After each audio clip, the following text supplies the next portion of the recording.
I sat on the edge of the old wooden bench in the park, which has long ceased to be a place of rest.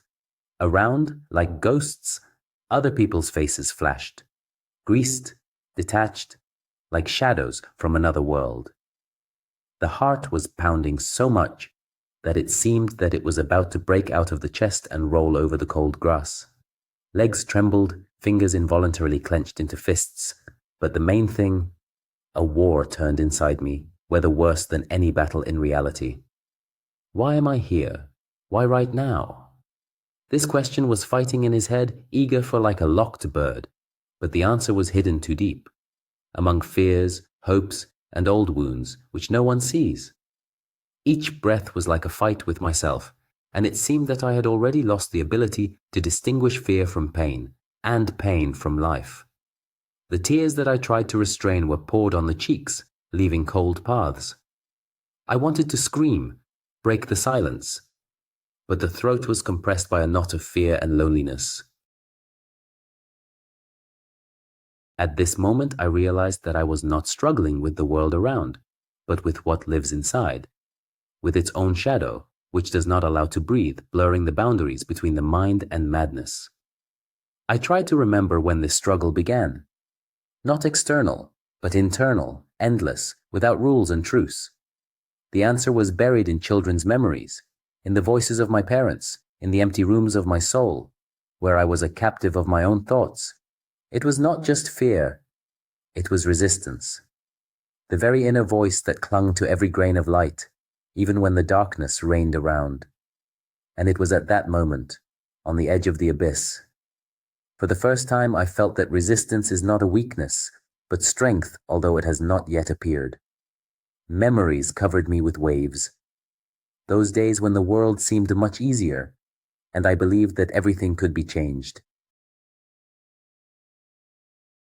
But as soon as I looked into the eyes of adults, and I saw something unbearable there, fear, despair, shadows of unresolved problems. They did not talk about it out loud, but I felt that their silence is louder than any words. I grew up in a house where feelings were prohibited and mistakes unprofitable. There was no place for weakness, and any attempt to show the pain was perceived as a betrayal. I learned to hide myself, hide tears behind a mask of smile, look for a way out alone, where no one could hurt me a new blow. But the more I hid, the stronger the inner storm became. Fear turned into heavy armor, which strangled but defended at the same time, and in this armor, resistance arose, not to the outside world, but to himself, to those parts who were afraid to be seen and witnessed. I remember how one night, when the house plunged into silence, I heard my own breath, a sharp, confused, like a cry of a soul that could not be drowned. That night, for the first time, I realized that my inner voice was not silent, and if I do not hear him now, then he will drown me forever.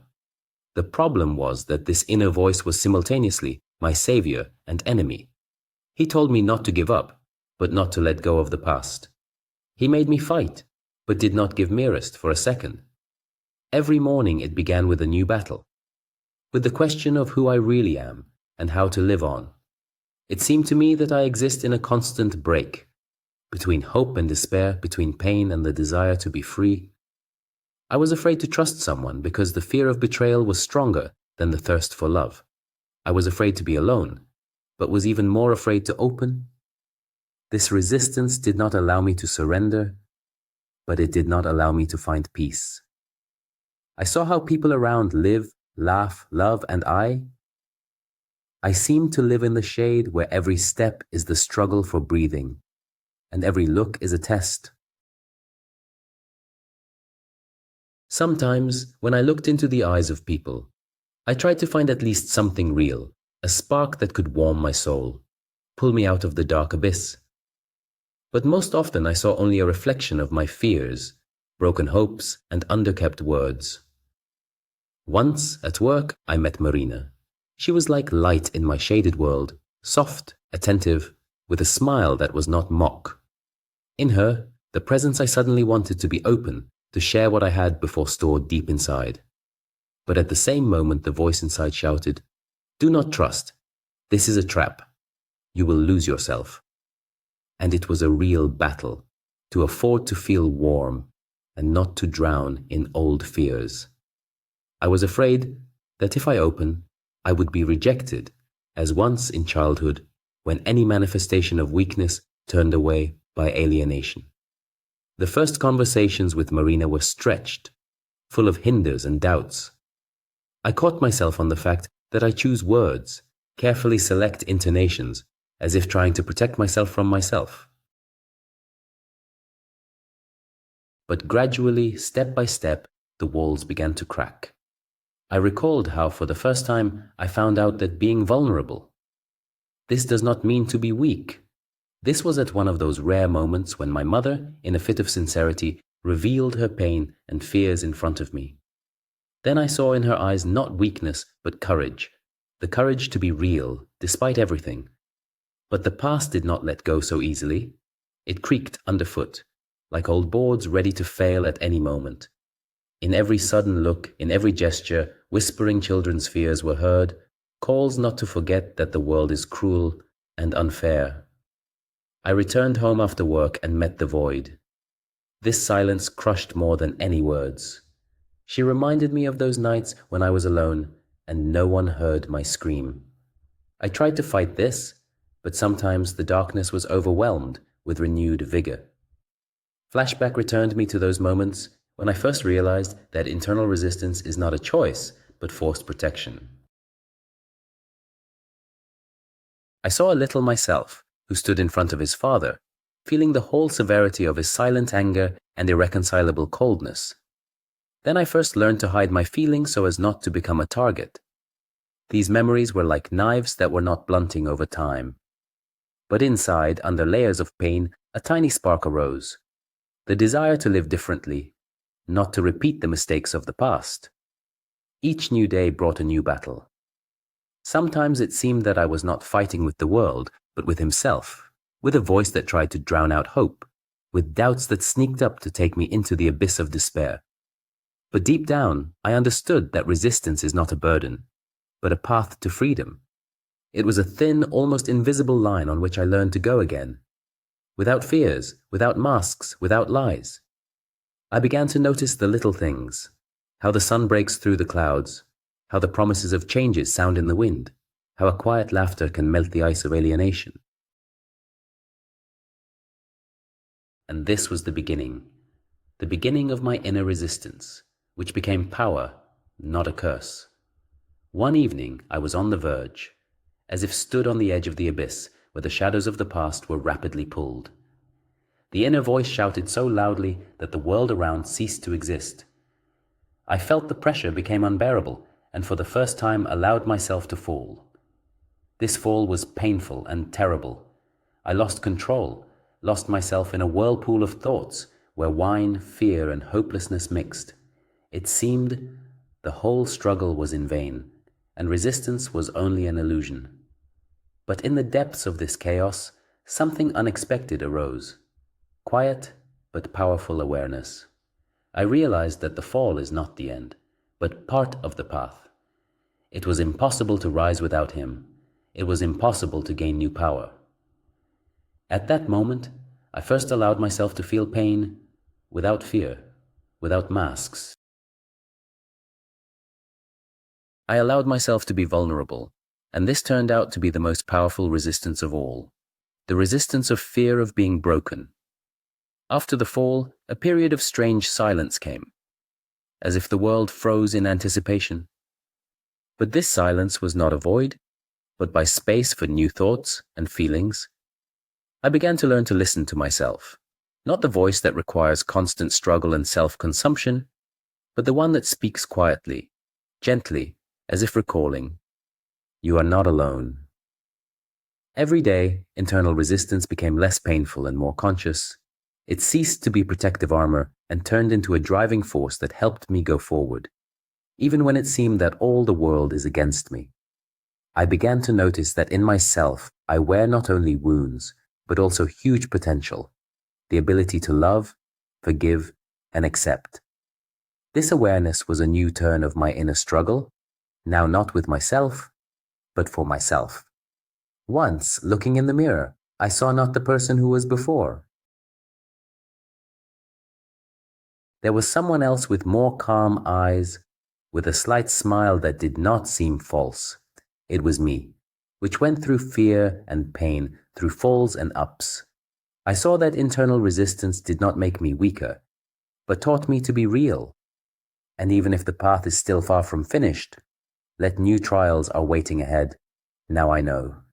The main thing is not to give up, not to lose myself, and always listen to the voice that whispers in the depths of the heart. The past, like a shadow, relentlessly followed me on the heels. Even when it seemed that it was far behind, the old fears and doubts suddenly burst out. In nightmares, in inappropriate anxieties, in elusive fleeting views of the world. Sometimes I caught myself, the fact that I again find myself in those very moments of childhood, when I felt lost and incomprehensible. But now I knew. These shadows can not only be afraid, they can be accepted. They are part of me, integral, and even in their darkness there is light if you know how to look deeper. On one of these days, when a heavy feeling of loneliness fell like a dense fog, I met a man who helped me look at myself in a new way. It was an old man on a bench in the park, quiet, thoughtful, with the eyes in which the wisdom of the lived years burned. We spoke for a long time, and in his stories I heard a reflection of my own fears and hopes. He talked about how important it is not to fight the shadow, but to learn how to live with her in harmony, as with a part of himself. It was a simple but powerful truth, which became a new lighthouse on my way. Understanding that internal resistance is not only a struggle, but also the path to freedom, gave me the strength to change a lot. I began to open up to the world, not hiding myself outside the walls of protective silence. It was long and a painful process, full of doubt and errors. Sometimes it seemed that old fears won again, that resistance is just an impulse that was about to subside. But each time I remembered the old man's words and continued to go forward. My relationship with others changed. I learned to trust, allow myself to be vulnerable, and most importantly, not to lose myself in attempts to please others. This path was difficult, but it became my real resistance to the inner voice, which called for surrender and retreat.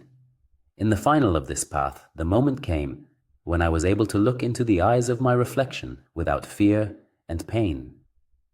I saw a person who went through the inner storms and remained intact. The person who, despite the scars, managed to keep the light in himself. It was not a victory over himself, but the acceptance of oneself.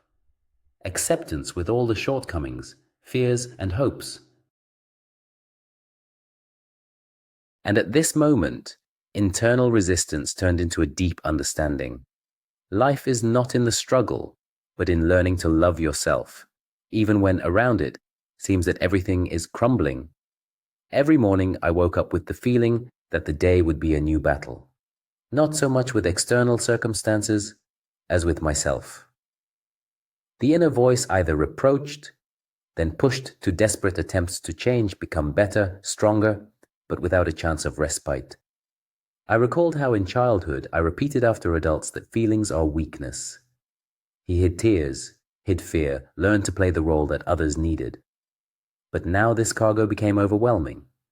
Each new step towards freedom was accompanied by a painful break in old ties, with the past, with habits, with people who did not understand my change.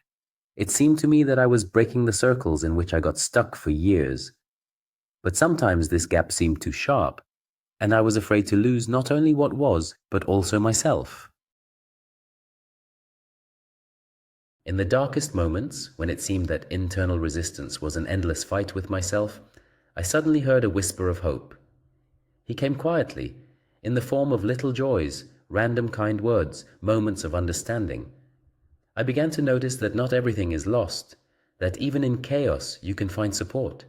Sometimes it was a friend's smile, sometimes the colors of dawn, sometimes a book that seemed to speak with my heart. These little things became anchors, helped not to give up, to keep the inner fire alive. I realized that resistance is not only a struggle, but also the ability to find light where it is almost not visible. Gradually, I learned to be softer to myself. He ceased to demand the impossible and accepted his mistakes as part of the path. This new dawn in the soul marked not the end of the struggle, but the beginning of understanding that resistance can be gentle and conscious. I began to build a space around me where you could be real, without masks, without pretense, without fear. And this space was filled with warmth, trust, and light. Once in the late evening, I received an unexpected message from a man who was part of my life many years ago, but disappeared as suddenly as it appeared. Heart it froze. Anxiety mixed with hope came in my chest. We met in a small cafe, where the air was saturated with the aroma of coffee and quiet music. The words walked slowly, carefully, as if we were both afraid to break the thin, fragile thread connecting us. In his eyes, I saw a reflection of the same fears and doubts that they once tormented me. But now there were no accusations between us, only a quiet understanding and pity, to the lost years, to the missed capabilities, to the internal wars that we both waged. This conversation became for me a mirror in which I saw not only wounds, but also the path that has already passed. He confirmed, resistance is not a single battle, but part of a complex weaving of relations, where everyone is looking for salvation in their own way. With each new day, I understood more clearly that scars are not just notes of pain. They become a map of my path, the history of the struggle that forms me. I learned not to hide them, not to be ashamed, but to take as part of myself. Sometimes the pain reminded of itself suddenly, as if a reminder that healing is a process, not a moment.